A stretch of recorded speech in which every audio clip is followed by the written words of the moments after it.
Hello. कैसे हैं आप लोग? आई होप सभी बहुत अच्छे होंगे। चलिए आज हम लोग नया चैप्टर एप्लीकेशन ऑफ डेरिवेटिव को स्टार्ट करते हैं। फिफ्थ चैप्टर का पूरा आपका हो चुका है, जिसमें मैंने आपकी सारी एक्सरसाइज बिट विबिट के जो हॉर्स प्रश्नावली है वो भी मैंने करा रखा है। ठीक है, तो ये मान लीजिए कि सिक्स चैप्टर जो आपका है वो आपका पूरा का पूरा फिफ्थ पे डिपेंड है। तो जिन्होंने अभी तक फिफ्थ चैप्टर पूरा नहीं पढ़ा है तो ऑलमोस्ट इतना तो पढ़ लीजिए कि कॉन्टिन्यूटी क्या होती है, डिफरेंशियबिलिटी क्या होती है और बेसिक सा डेरिवेटिव, इतना तो आप लोगों को आना चाहिए। क्योंकि अगर ये सारी चीजें आपको नहीं आती है तो कहीं ना कहीं आपको सिक्स चैप्टर में दिक्कत तो होगी ही। ठीक है, तो मैं ये चाहता हूँ कि जिन्होंने अभी तक फिफ्थ चैप्टर नहीं पढ़ा है तो पूरा का रिकॉर्डेड वीडियो पढ़े हैं आपके, तो लाइन से सारे वीडियो पढ़े हैं।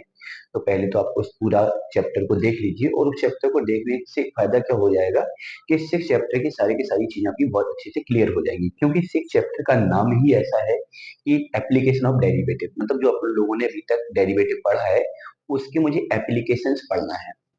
तो जब डेरिवेटिव का एप्लीकेशन है तो डेरिवेटिव आना चाहिए। ठीक है, तो पहले तो आप लोग जाके प्ले लिस्ट से पांचवा चैप्टर कंप्लीट करो, पांचवा चैप्टर कंप्लीट करिए जिन्होंने नहीं किया अभी तक। उसके बाद सिक्स चैप्टर को फिर कंटिन्यू करिए। ठीक है, अच्छा सिक्स चैप्टर थोड़ा सा लेंदी है, फिफ्थ चैप्टर भी लेंदी था, उसमें भी काफी सारी चीजें थी। कॉन्टिन्यूटी थी, डिफरेंशियबिलिटी थी, डेरिवेटिव था, रोले एंड लैग्रांजे था, जो कि मैंने अभी स्किप करा रखा है। इसको मैंने बोला था कि सबसे लास्ट में अलग से कराएंगे। ठीक है, तो देखो सिक्स चैप्टर क्या है आपका, चैप्टर का नाम है ए ओ डी। चैप्टर का नाम है A O D, application of derivative, अवकलन के अनुप्रयोग। मतलब अवकलन का यूज, ऐसा बोल सकते हैं कि डेरिवेटिव का यूजेस क्या है। ठीक है, तो आपका जो सिक्स चैप्टर है, चैप्टर नंबर सिक्स जो है उसमें आपके पांच पार्ट है। पहला पार्ट है आपका रेट। ठीक है, उससे अगला वाला पार्ट है आपका टेंजेंट एंड नॉर्मल। उससे अगला वाला पार्ट है आपका इंक्रीजिंग एंड डिक्रीजिंग। ठीक है, उससे नेक्स्ट वाला पार्ट है आपका क्या, अप्रोक्सीमेट, अप्रोक्सीमेशन। ठीक है, वो उससे अगला वाला पार्ट है आपका मैक्सिमा और मिनिमा। तो इस चैप्टर में आपके पांच पार्ट हैं। एक पार्ट आपका रेट है, दूसरा पार्ट आपका टेंजेंट और नॉर्मल है, तीसरा पार्ट इसमें आपका इंक्रीजिंग और डिक्रीजिंग मतलब वर्धमान और ह्रासमान। उससे अगला वाला पार्ट है अप्रोक्सीमेट, मतलब हिंदी में बोलते हैं सन्निकट। वो उससे अगला वाला पार्ट है आपका मैक्सिमा और मिनिमा, मतलब उच्चिष्ट और निम्निष्ठ। रेट को हिंदी में हम लोग कहते हैं दर। ठीक है, रेट एक ऐसा चैप्टर है, सॉरी ऐसा पार्ट है सिक्स चैप्टर का जहाँ पे कोई फॉर्मूला नहीं है। बहुत बेसिक बेसिक सी चीजें यहाँ पे यूज होने वाली हैं जो अभी तक हम लोगों ने पढ़ी हुई है डेरिवेटिव में या मेंसुरेशन वगैरह में। जो चीजें हमने अभी पीछे पीछे पढ़ी हुई है टेंथ में या अभी लेटेस्ट हम लोगों ने डेरिवेटिव में जो पढ़ा हुआ है, उसको अगर आपको उसी चीजें अगर आपकी क्लियर है तो फिर आप लोग रेट को भी आसानी से कंप्लीट कर सकते हैं। टेंजेंट नॉर्मल में हाँ कुछ फॉर्मूले हैं, इंटीजर डिग्रीजे में कुछ रूल्स ऐसे हैं जो थोड़े से नए मिलेंगे आपको। अप्रोक्सीमेशन में भी ज्यादा कुछ खास नहीं, कोई फॉर्मूला नहीं है। मैक्सिमम मिनिमम में भी कुछ रूल्स ऐसे हैं जिसमें थोड़ा सा आपको फोकस करना होगा। बाकी रेट और अप्रोक्सीमेशन दो ऐसे पार्ट हैं जहाँ पे विदाउट फॉर्मूला अगर देख कहा जाए तो कोई फॉर्मूला नहीं है, डायरेक्टली हम उसको स्टार्ट कर सकते हैं। लेकिन फिर भी हम थोड़ा सा रेट को आपके लिए डिस्कस कर देते हैं कि रेट होता क्या है। रेट का मतलब क्या है कि मान लो कोई दो वेरिएबल है और दोनों वेरिएबल की कनेक्टिविटी में एक कोई इक्वेशन बना हुआ है। जैसे मान लो ये पेन है, ये मार्कर है, और मान लो किसी मेटल का ये मार्कर है। और हमने क्या किया कि इस मेटल के मार्कर को, मान लो ये लोहे का मार्कर है या स्टील का मार्कर है, और इस मार्कर में मैंने हीट को दिया। मैंने इसमें थोड़ी सी उष्मा दी, हीट थी, और हीट देने के बाद इसकी रेडियस में क्या हुआ, इंक्रीमेंट हुआ। रेडियस में प्रसार हुआ, त्रिज्या में प्रसार हुआ, मतलब पूरे मार्कर में प्रसार हुआ तो इसकी लेंथ में भी प्रसार होगा, इसकी रेडियस में भी प्रसार होगा। मान लो कि मुझे रेडियस की रिस्पेक्ट इसमें बात की जा रही है कि मेरा ये मार्कर है और इस मार्कर की रेडियस में किसी दर से, मान लो किसी रेट से, मतलब चार के रेट से या किसी दर से इसमें रेडियस में परिवर्तन हो रहा है, रेडियस इसकी बढ़ रही है। अब क्लियर बात है, जब इसकी रेडियस बढ़ेगी तो इसका वॉल्यूम भी बढ़ेगा। तो इनमें सारी यही चीजें हैं। जैसे मान लो कि तालाब है, तालाब को शांत तालाब है, तालाब में मैंने पत्थर फेंका, तो जब पत्थर फेंकते हैं तो तरंग बनती है, तरंग देखा होगा, ऐसे पत्थर डालते हो बूम बूम बूम बनती जाती है तरंग। तो जैसे मैंने पत्थर डाला, पहले छोटी छोटी तरंग बनेगी, फिर उससे बड़ी बड़ी तरंग बनेगी, उससे बड़ी तरंग बनेगी, फिर उससे बड़ी तरंग बनेगी, ऐसी तरंगे बनती जाती है। तो जैसे अगर मान लो मुझे किसी तरह से पता चल जाता है कि तरंगों का जो इंक्रीजमेंट है, तरंग बनी, वृत्ताकार जो तरंग बनी, तरंग की रेडियस का जो इंक्रीजमेंट है उसकी मुझे दर पता चल जाती है। तो उस दर की सहायता से उस तरंगों ने उस गोला मतलब वृत्ताकार तरंग ने कितना एरिया कवर किया, उस एरिया में जो तरंग की रेडियस परिवर्तित हुई तो उसका क्या होगा, एरिया भी परिवर्तित होगा। तो उसकी रेडियस की परिवर्तन से मुझे उसकी तरंग से बने, जो गोलाकार तरंग से बने भाग का, अगर मुझे एरिया का परिवर्तन निकालना हो, या मैं ऐसा बोल सकता हूँ कि आप बाइक से जा रहे हैं और आपने क्या किया कि समय के साथ, अगर आपने समय के जैसे बेग में परिवर्तन किया, समय के साथ अगर आपने बेग में परिवर्तन किया तो आपके त्वरण में भी परिवर्तन हो जाता है। फिजिक्स में पढ़ा होगा, बेग परिवर्तन की दर को त्वरण कहते हैं। अगर वेलोसिटी में चेंजमेंट होगा तो आपकी एक्सेलरेशन में भी चेंजमेंट आता है। तो यही सारी चीजें हैं कि कोई भी दो वेरिएबल है, दो या दो से कभी कभी ऐसा भी होता है तीन वेरिएबल भी हो जाते हैं, या दो से ज्यादा भी वेरिएबल हो जाते हैं। तो मैंने अगर मान लो कोई जैसे मैंने बात की कि वृत्त की बात की या गोले की बात की, और गोले में मैंने क्या किया, रेडियस में परिवर्तन किया। तो जब गोले के रेडियस में परिवर्तन करते हैं तो उसके सरफेस एरिया में भी परिवर्तन होता है, उसके वॉल्यूम में भी परिवर्तन होता है। तो इनमें सब वही चीजें हैं कि किसी कनेक्टिविटी है किन्हीं दो वेरिएबल की, और वो वेरिएबल कोई भी दो हो सकते हैं, उनमें से किसी एक वेरिएबल में यदि हम परिवर्तन करेंगे तो दूसरा वेरिएबल भी अपने आप परिवर्तित होगा। तो इस प्रकार की चीजें आपको यहाँ पे रेट में देखने को मिलेंगी। मतलब कोई बहुत ज्यादा वैसा फॉर्मूला नहीं है या बहुत ज्यादा कोई वैसा रूल नहीं है। जैसा कि अभी तक हम लोगों ने डेरिवेटिव पढ़ा है, तो वो जो मान लीजिए डेरिवेटिव भी है लेकिन थोड़ा अलग तरीके से है। ठीक है, तो कुछ नहीं ज्यादा खास, मतलब लोग सिंपल सा मामला है। अगर चीजें आपकी डेरिवेटिव वाली थोड़ी भी अच्छी हैं तो आप लोग उसको कर लेंगे।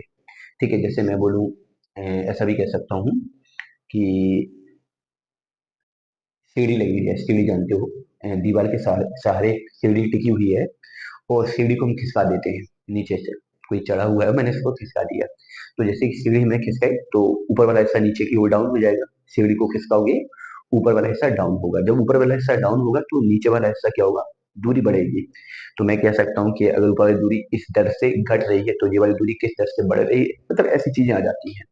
या मैं बोलूंगा कि मैं किसी एक वेलोसिटी से, किसी एक स्पीड से, किसी एक मतलब निश्चित बिंदु की ओर जा रहे हैं।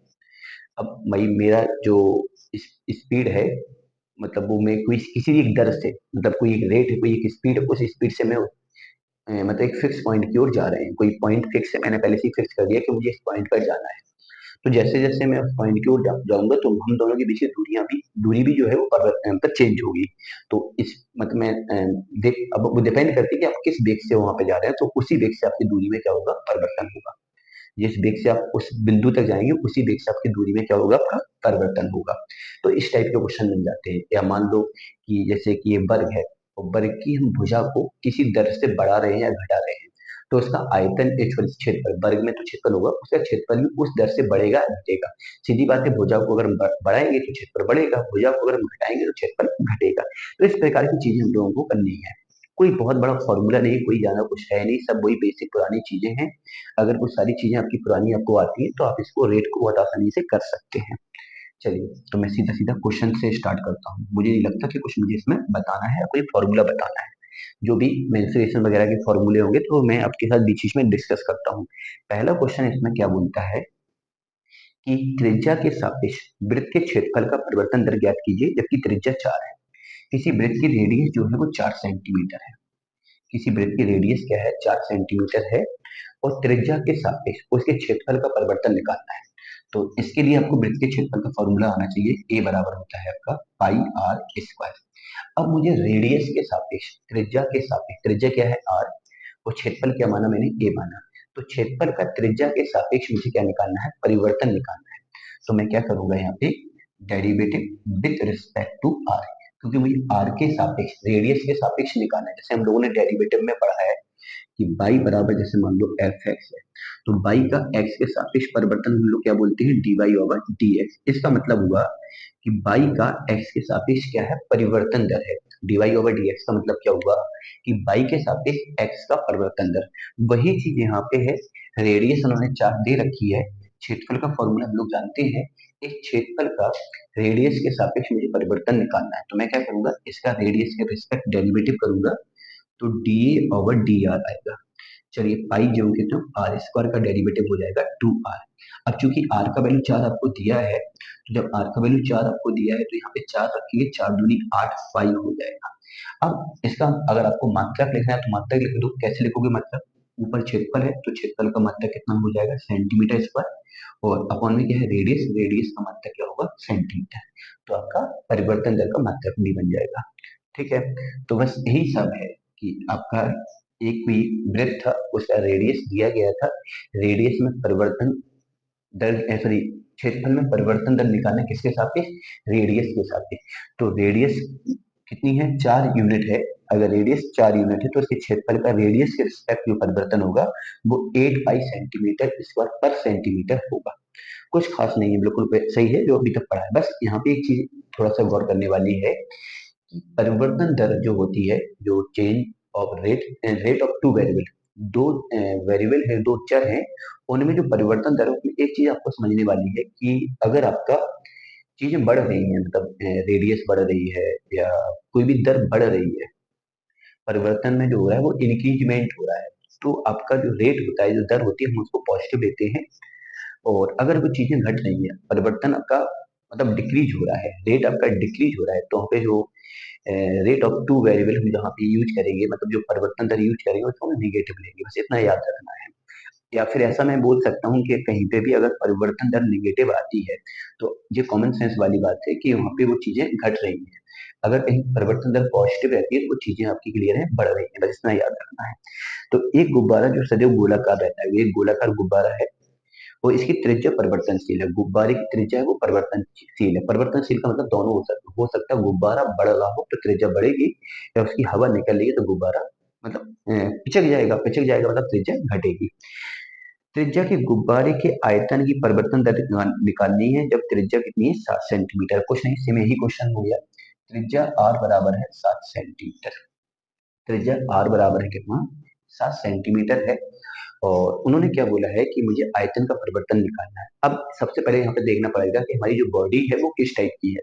तो यहाँ पे जो मेरी बॉडी है वो गोलाकार है, मतलब गुब्बारा है तो गोल है, तो यहाँ पे हम गोले के आयतन का यूज करेंगे। तो गोले का आयतन कितना होता है आपका, 4/3 pi R cube, 4/3 pi R cube. अब त्रिज्या के सापेक्ष आयतन का परिवर्तन निकालने के लिए derivative with respect to r करेंगे, तो डीवी ओवर डी आर बराबर, यहाँ पे 4/3 पाई जो कितना, आर क्यू का हो जाएगा 3r²।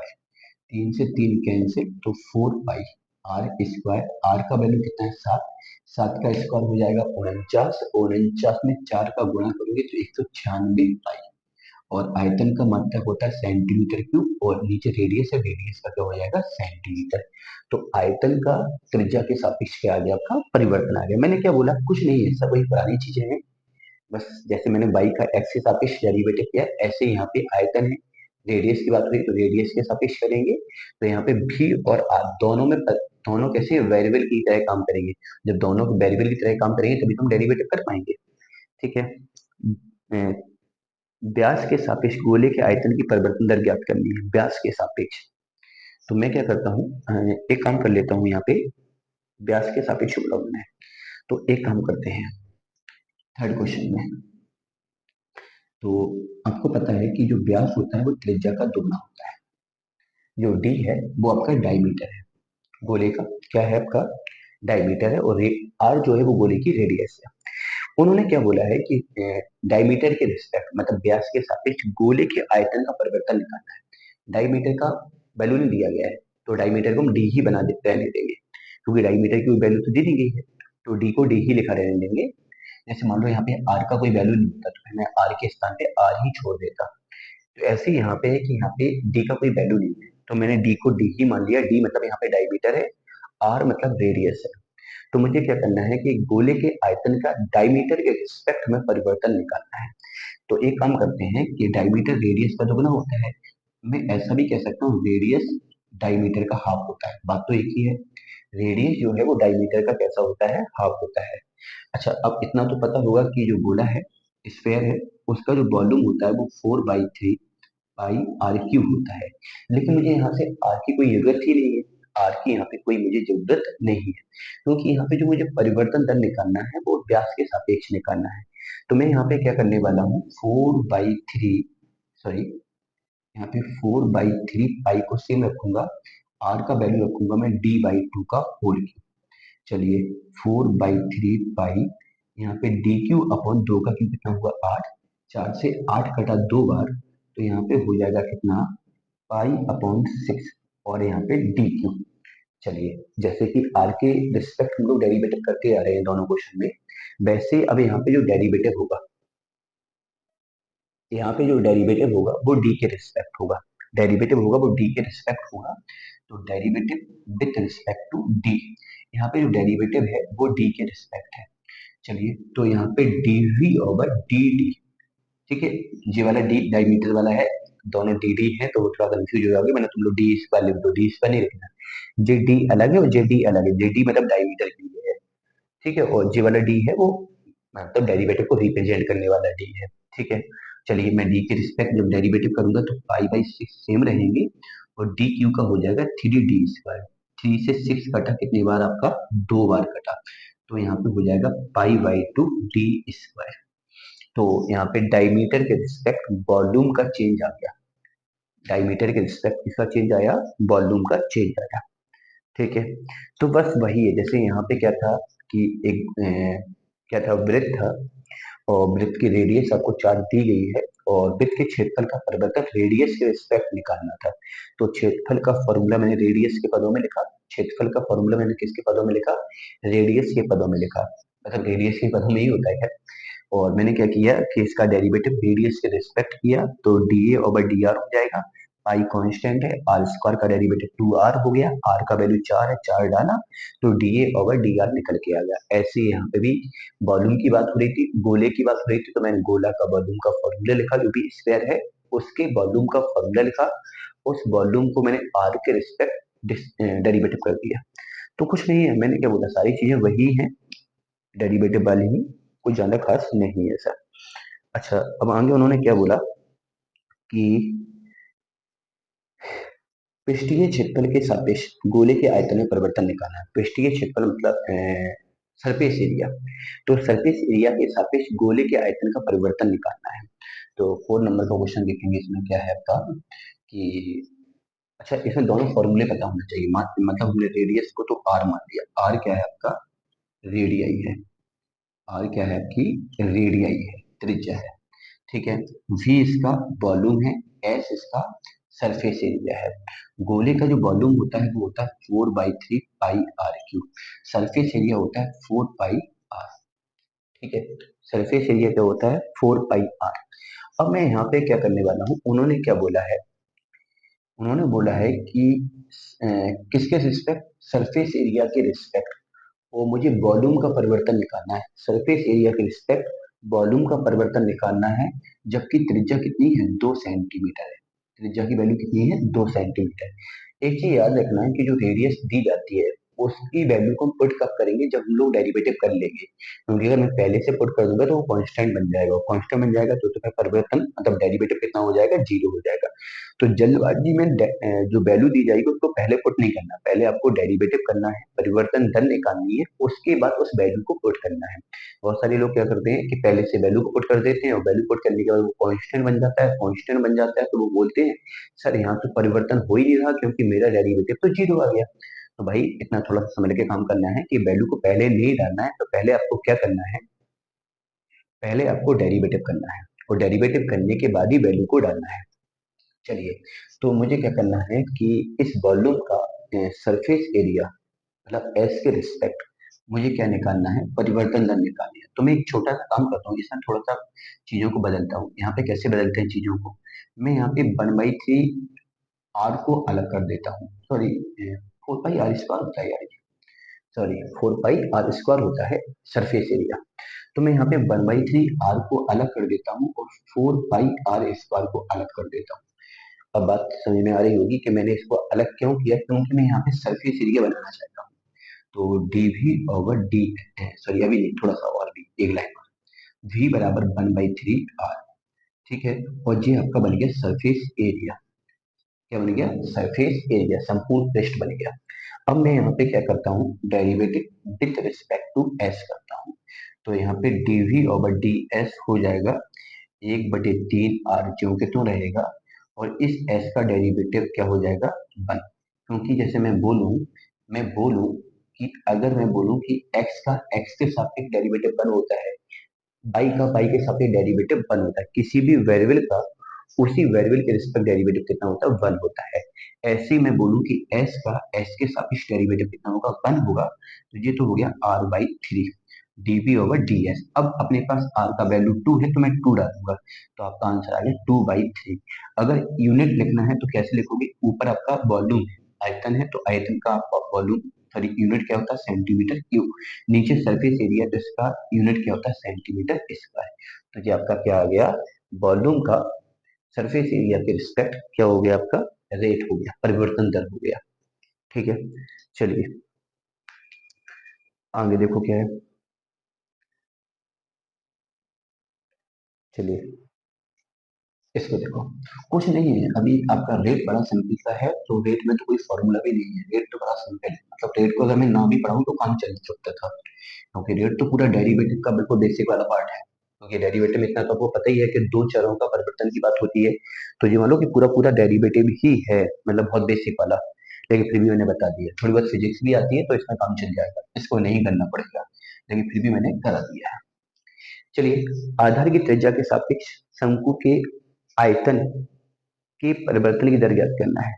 आधार की त्रिज्या के सापेक्ष शंकु के आधार की त्रिज्या, जैसे मान लो ये शंकु है और जिसकी रेडियस है r और जिसकी ऊंचाई है h, ठीक है। अच्छा, उन्होंने क्या बोला है कि त्रिज्या के सापेक्ष आयतन का परिवर्तन निकालना है। तो इसका मतलब क्या है कि जो परिवर्तन हो रहा है वो त्रिज्या के सापेक्ष हो रहा है।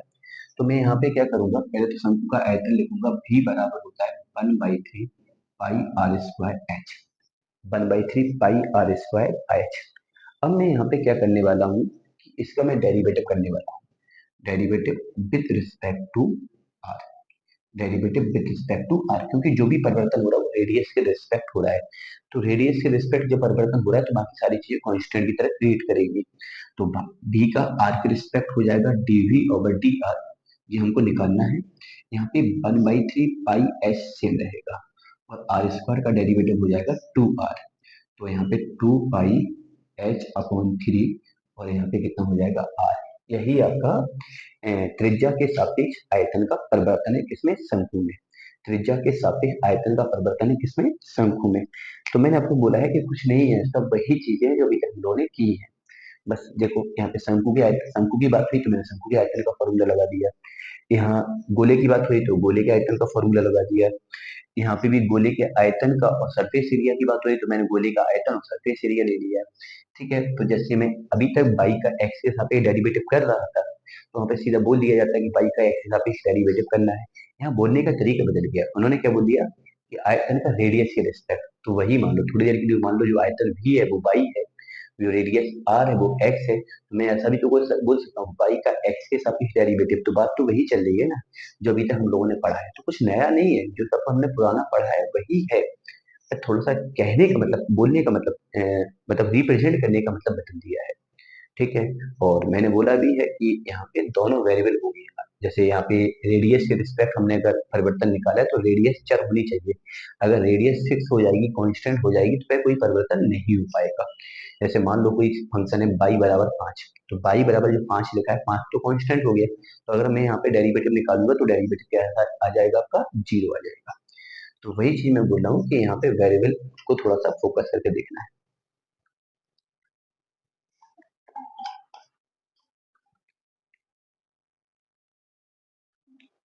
चलिए आगे देखो।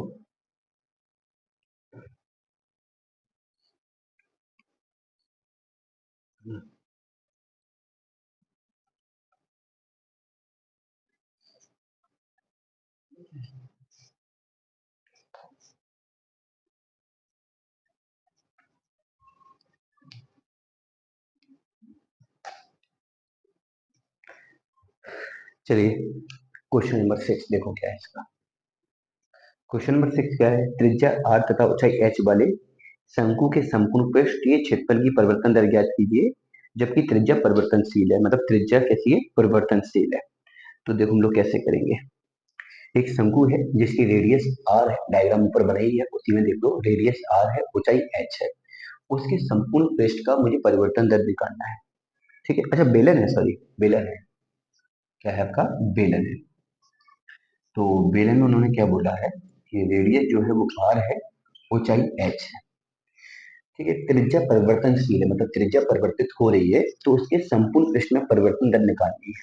मतलब त्रिज्या परिवर्तन हो रही है, परिवर्तित हो रही है, तो इसका मतलब ऊंचाई जो है वो कांस्टेंट की तरह काम करेगी। तो पहले तो संपूर्ण पृष्ठ का फॉर्मूला आना चाहिए, अगर ये नहीं आता तभी दिक्कत है। 2 पाई r h प्लस का 2 पाई r स्क्वायर, ये शंकु के सॉरी बेलन के संपूर्ण पृष्ठ का फॉर्मूला होता है। Total surface area of cylinder, total surface area of cylinder, तो सिलेंडर का टोटल सरफेस एरिया होता है ये। अब मैं इसका अगर डेरिवेटिव करता हूँ, अगर मैं इसका क्या करता हूँ derivative with respect to r, तो यहाँ पे हो जाएगा ds ओवर dr। तो 2 पाई s सेम रहेगा, r का r के सापेक्ष डेरिवेटिव तो 1 हो जाएगा। यहाँ पे 2 पाई सेम रहेगा, आर स्क्वायर का 2r हो जाएगा। तो यहाँ पे कुछ कॉमन आ रहा है, हाँ बिल्कुल आ रहा है, 2 पाई कॉमन आ रहा है, तो यहाँ पे h बचेगा और यहाँ पे 2r बचेगा। यही आपका सरफेस एरिया का रेडियस के रिस्पेक्ट परिवर्तन दर है। यही आपका सरफेस एरिया का रेडियस के रिस्पेक्ट क्या है, परिवर्तन दर है। अगला क्वेश्चन क्या है, यदि किसी वृत्त का क्षेत्रफल एक समान दर से बढ़ता है तो सिद्ध कीजिए उसकी परिमाप की वृद्धि दर त्रिज्या के कैसे है, व्युत्क्रमानुपाती है। तो देखो यहाँ पे, अच्छा उन्होंने कुछ यहाँ पे चेंजमेंट किया है क्या, हाँ देखो उन्होंने क्या बोला कि किसी वृत्त का क्षेत्रफल एक समान दर से बढ़ता है। वृत्त के क्षेत्रफल का जो परिवर्तन है वो एक समान है, एक समान दर से बढ़ रहा है।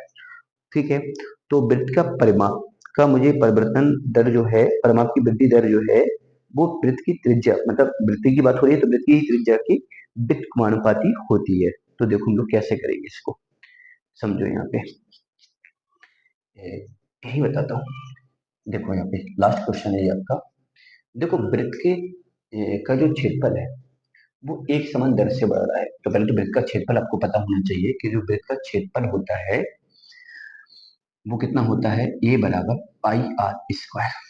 अगर मैं इसका अब एक काम कर लेते हैं, यहाँ पे मैं इनका जो परिवर्तन करने वाला हूँ वो एक किसी दूसरे वेरिएबल के रिस्पेक्ट परिवर्तन कर देता हूँ, दूसरे वेरिएबल के रिस्पेक्ट में इसका परिवर्तन कर देता हूँ। तो मान लिया कि मैंने यहाँ पे क्षेत्रफल को, रेडियस को, दोनों को समय के साथ परिवर्तित किया।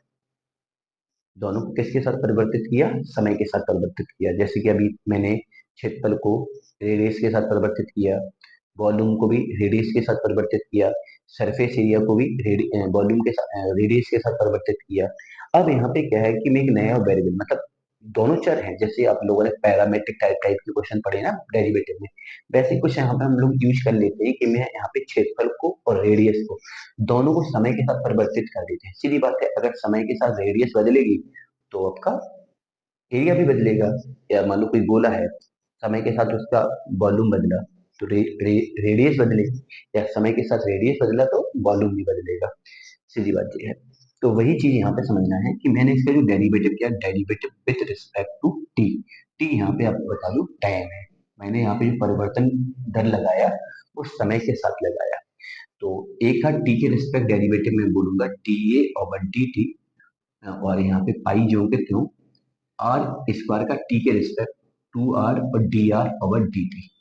आर स्क्वायर का मुझे टी के रिस्पेक्ट करना है तो पहले तो आर को हम टी मानेंगे, तो टी स्क्वायर का 2t, और जिसको टी माना उसका अलग से, जैसे डेरिवेटिव में जिसको x मानते हैं उसका अलग से करते हैं, वैसे ही मुझे टी के सापेक्ष करना है। तो आर को पहले हम टी मानेंगे तो डी 2r हो जाएगा। मतलब जैसे आर को टी माना तो टी स्क्वायर का 2t, मतलब 2r, आर स्क्वायर का 2r, आर का अलग से D r over T T. अब इसके बाद हम लोग क्या करने वाले हैं, इसको इसी को फर्स्ट मान के छोड़ देते हैं पहले थोड़ी देर के लिए, इसको फर्स्ट मान के छोड़ देते हैं। अब उन्होंने क्या बोला कि परिमाप का परिवर्तन दर, अब मुझे जो भी दिखाना है परिमाप की परिवर्तन दर के लिए दिखाना है, तो इसका परिमाप पता होना चाहिए। तो वृत्त का जो परिमाप होता है वो 2 पाई आर होता है। इसका भी समय के सापेक्ष डेरिवेटिव करोगे, derivative with respect to time. जब समय के सापेक्ष इसका परिवर्तन करेंगे हम लोग, तो यहाँ पे हो जाएगा dp ओवर dt। ठीक है, 2 पाई जो कितना r का t के रिस्पेक्ट हो जाएगा dr ओवर dt। अगर मैं यहाँ से dr ओवर dt निकालता हूँ, थोड़ा समझना, तो ये पूरा अपॉन में चला जाएगा, तो ये बन जाएगा 1/2 पाई और dp over dt।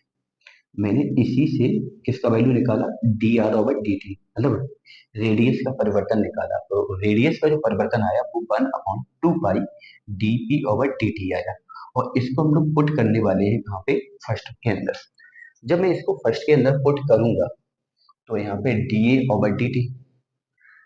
Over dt बराबर 2 पाई r, 2 पाई r, 2 पाई r, और dr ओवर dt को मैं कितना लिखूंगा, 1/2 पाई और dp ओवर dt। इसमें देखो dp ओवर dt, 2 से 2 कैंसिल हुआ, पाई से पाई कैंसिल हुआ। अब dA ओवर dt बराबर जो आया है वो आया है r dp ओवर dt। तो मैं इसको ऐसा बोल सकता हूँ dp ओवर dt, r यहाँ अपॉन में जाएगा तो 1/r dA ओवर dt। अब चूंकि क्वेश्चन में आपको गिवन है कि जो क्षेत्रफल का परिवर्तन है वो एक समान दर से है, एक समान दर से, मतलब फिक्स रेट से बढ़ रहा है। मैं ऐसा बोल सकता हूँ फिक्स परिवर्तन हो रहा है। फिक्स परिवर्तन हो रहा है तो मैं मान लेता हूँ कि ये कोई कांस्टेंट के किस दर से बढ़ रहा है, किसी फिक्स दर से बढ़ रहा है, तो मैंने मान लिया के की दर से बढ़ रहा है। अब जो दर है क्षेत्रफल का वो फिक्स है, उन्होंने कहा ना एक समान दर। दर कैसी है, एक समान है, बदलेगी नहीं, दर हमेशा कैसी रहेगी, एक समान रहेगी। तो मैंने क्षेत्रफल की दर को कांस्टेंट मान लिया। अब क्षेत्रफल की दर को अगर हमने कांस्टेंट माना है, तो यहाँ पे 1/r, इसको मैं लिख दूंगा के। अब फिजिक्स में थोड़ी चीजें आप लोगों ने पढ़ी होंगी, जैसे मैं किसी भी इक्वेशन में अगर प्रोपोर्शनल लगा हो, और अगर मैं किसी कांस्टेंट का यूज करता हूँ तो प्रोपोर्शनल हट जाता है। या मैं ऐसा उल्टा बोलूँ कि अगर कांस्टेंट लगा है और कांस्टेंट को रिमूव कर दें वहां पे, तो फिर प्रोपोर्शनल आ जाएगा नहीं आ जाएगा। वही चीज यहाँ पे, जैसे कि मैं इसे कभी लिखा हो ए प्रोपोर्शनल बी के, और मैं अगर कोई यहाँ पे कांस्टेंट के लगा देता हूँ तो यहाँ पे बराबर आ जाता है। अब यहाँ पे के लगा है, कांस्टेंट लगा है, और कांस्टेंट को अगर हटाएंगे तो प्रोपोर्शनल आ जाएगा नहीं आ जाएगा। थोड़ा ऐसे समझो, फिजिक्स के हिसाब से, फिजिक्स के पॉइंट ऑफ व्यू से समझो कि ये कांस्टेंट अगर हम लोग हटा देते हैं तो यहाँ पे क्या लग जाएगा, प्रोपोर्शनल लग जाएगा। तो प्रोपोर्शनल हो जाएगा 1/r के। तो देखो आपको साफ साफ दिख रहा है कि परमाप का जो परिवर्तन है वो त्रिज्या के व्युत्क्रम के कैसे है, अनुपाती है, त्रिज्या के अनुक्रमानुपाती है, सॉरी व्युत्क्रमानुपाती है। ठीक है, इनवर्सली प्रोपोर्शनल है, इनवर्सली प्रोपोर्शनल है। तो यही आपको प्रूव करना है कि परमाप का जो परिवर्तन है वो रेडियस का इनवर्स प्रोपोर्शनल है, इनवर्स प्रोपोर्शनल है। तो परमाप का जो परिवर्तन है वो रेडियस का इनवर्स प्रोपोर्शनल है। तो मैंने सबसे पहले क्या किया, एरिया वाला फॉर्मूला लगाया, टी के रिस्पेक्ट डेरिवेटिव किया, डीए ओवर डी आया। ठीक है, इसके बाद परमाप का फॉर्मूला लगाया, डीपी ओवर डी निकाला, और परमाप वाले फॉर्मूले को ही थोड़ा सा मैनिपुलेट करके डीआर ओवर डी निकाल दिया। जो डीआर ओवर डी आया उसको पहले यहीं पे छोड़ दिया। फिर उन्होंने क्या बोला है कि प्रूव करना है कि जो परमाप का परिवर्तन है वो रेडियस का इनवर्स प्रोपोर्शनल है। तो मैंने क्या किया कि फिर से इक्वेशन फर्स्ट को उठाया, और इक्वेशन फर्स्ट में मैंने क्या किया, D r over d T की जगह पे 1/2 पाई और डीपी ओवर डी टी रखा। पी परमाप है, ए रेडियस है, याद रखना, पी परमाप है और ए सॉरी सॉरी ए आपका एरिया है, ये आपका एरिया है। तो अब मैंने क्या किया, 2 से 2 कैंसिल, पाई से पाई कैंसिल, आर बचा, डीपी ओवर डी टी बचा। आर यहाँ पे जाएगा तो अपॉन में जाएगा, और आपका जो एरिया का परिवर्तन है वो कैसा है, एक समान दर से था, इसलिए मैंने उस परिवर्तन परिवर्तन को कांस्टेंट अचर मान लिया। तो यहाँ पे 1/r इंटू के मतलब कांस्टेंट, तो मैंने कांस्टेंट हटा के यहाँ पे क्या लगा दिया, प्रोपोर्शनल हटा दिया। अभी उल्टा सोचो कि अगर प्रोपोर्शनल लगा है तो कांस्टेंट लगा के इक्वल आ जाता है, और अगर हम कांस्टेंट हटा देते तो इक्वल हटके प्रोपोर्शनल लग जाएगा। बस इतना समझना है आपको। तो इसी के साथ पहली वाली एक्सरसाइज तो आपकी खत्म हुई रेट की। तो आप देख रहे होंगे कि इस एक्सरसाइज में कोई मैंने नया फॉर्मूला यूज नहीं किया, जो भी है इनवर्स सॉरी उसका यूज है थोड़ा सा मेंसुरेशन का, जैसे सर्किल का वॉल्यूम, सर्किल का एरिया, स्फीयर का वॉल्यूम, स्फीयर का सरफेस एरिया, ठीक है, और सिलेंडर का वॉल्यूम है, सिलेंडर का सरफेस एरिया है, ये सारी चीजें यूज हुई हैं।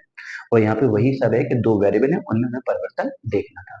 तो इसी के साथ रेट वाला तो आपका एक एक्सरसाइज हो गई, एक एक्सरसाइज और है वो भी मैं करवा दूंगा, तो रेट आपका खत्म हो जाएगा। तो इसमें 5 पार्ट हैं। मुझे लगता है कि रेट और अप्रोक्सीमेशन में मैं 2-2 दिन लूंगा या 3-3 दिन ले सकता हूँ, 3-3 क्लास। बाकी सारे के सारे टॉपिक में तो बहुत कम ही समय लगने वाला है। चलिए मिलते हैं नेक्स्ट लेक्चर में। Okay bye.